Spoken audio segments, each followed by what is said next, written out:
We have countries around the globe increasing the surveillance on the people.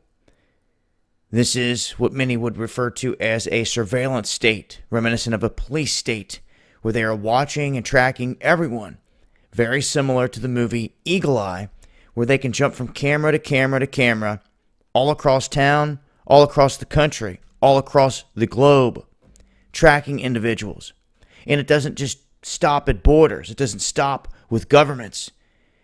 Like in that movie, they show they can tap into these cameras everywhere, and there's like a global conglomerate that is all about tracking people that the lemmings just don't see. Well, in trying to evade this, we have certain countries that have spawned individuals that on a daily basis have to find ways to slip through the cracks. In places like China, where they have a whole system set in place to where if your points are too low for leaving a bike on a path, you can't go to your grandma's funeral. These are the types of things that they implement. Well, we have some people in China that are talking about this, and they go into detail about how the whole place is wired with some 200 million surveillance cameras. So when you find individuals in this atmosphere that are slipping through the cracks of the system versus being tracked like rats, well, these are some of the things that they're saying. They're saying that journalists have to register their addresses with police so they know where they all live. And in Shanghai, the police regularly are going to these journalist apartments and even demanding that they come inside. They go on to say there that China is big and that the government is less than competent, that sometimes police will show up at the door not even knowing that he's a journalist. And there seems to be gaps between the higher ups and the police on the bottom, where there's a lack of communication.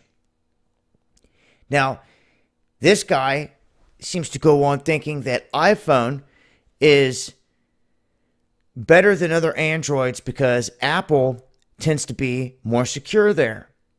They're saying that that's especially true in China, where the blocks against Google mean that there's a huge number of third-party Android stores that are peddling all kinds of sketchy apps. It's also important to realize that because Beijing controls telecoms, that your domestic phone number can be a liability.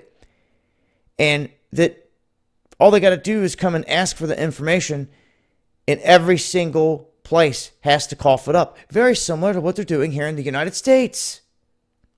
Now, to get around the Great Firewall, they use different VPNs, of which he will not name because he doesn't want them to catch any attention.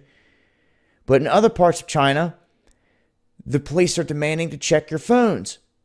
Usually they'll delete photos, messages, things of that nature. So he carries two phones to make it even trickier. He carries the phones using the same exact type of case. He also has these apps that work on his phone simply to hide and to protect data. So these are all the things that they're going through just in China to try to outrun the watchful eye that is trying to watch them all 24/7. But going to leave a link. Make sure to join us every Friday night. Underground World News Live, Dabu 7/7, 8 p.m. Eastern. Much love.